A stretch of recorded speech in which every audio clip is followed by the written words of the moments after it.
கிறிஸ்துவுக்குள் பிரியமுள்ள சகோதர சகோதரிகளே, பலன் தரும் தேவன் எபிசோட் 1227 கர்த்தரை துதிக்கிறேன், மகிமைப்படுத்துகிறேன்.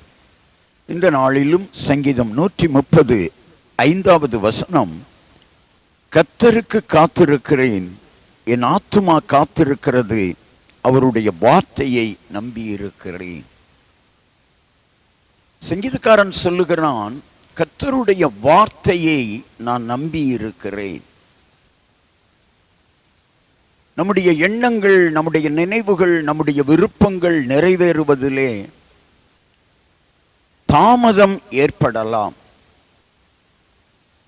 அந்த தாமதம் கர்த்தர் மேல் உள்ள நம்பிக்கையை நாம் இழந்து விடாதபடி நாம் தான் பார்த்து கொள்ள வேண்டும். நாம் கர்த்தர் மேல் நம்பிக்கையாக இருக்க வேண்டும், காத்திருக்க வேண்டும்.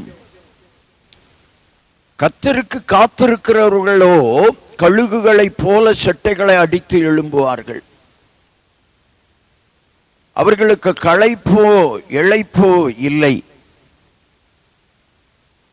எனவே கர்த்தருக்கு காத்திருக்கிற மனிதன் நம்பிக்கையோடு காத்திருப்பானானால் அவன் விருப்பத்தையும் அவன் எதிர்பார்ப்பையும் கர்த்தர் நிறைவேற்றி கொடுப்பார். இன்றைக்கும் என் வாழ்க்கையில என் எதிர்பார்ப்பு நிறைவேறவில்லை என்று காத்திருக்கிற மகனே, மகளை, இன்றைக்கு ஆண்டவர் உங்களுக்கு கொடுக்கிற நற்செய்தி, கர்த்தருக்காக காத்திருங்கள், பொறுமையுடன் நம்பிக்கையுடன் காத்திருங்கள். Your hope will not be cut off. உங்கள் நம்பிக்கை வீண் போகாது.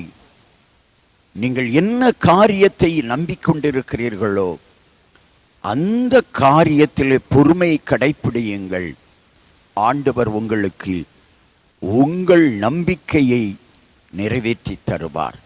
கண்களை மூடி ஜெபிக்கலாம். எங்களை நேசிக்கிற நல்ல தகப்பனே, இன்றைக்கு யார் யாருடைய நம்பிக்கையிலே தாமதம் ஏற்படுகிறதோ அவர்கள் எல்லாரும் பொறுமையோடு கர்த்தர் மேலே நம்பிக்கை வைத்து காத்திருக்கிற பொழுது அவர்கள் விரும்புகிற காரியங்களிலே அவர்கள் நம்பிக்கையை நீர் நிறைவேற்றி தருவீர் என்று நம்பி ஜெபிக்கிறோம்.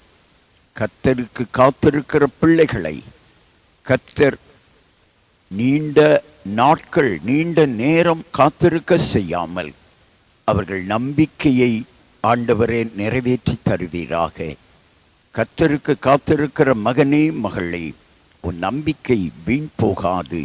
கர்த்தரை நம்புகிறவர்கள் செழிப்பார்கள். உங்கள் நம்பிக்கையிலே கர்த்தர் ஹல்லேலூயா ஆதரவு கரம் நீட்டுவார். இயேசு கிறிஸ்துவின் நாமத்தில் ஜெபிக்கிறேன் பிதாவே. ஆமேன், ஆமேன்.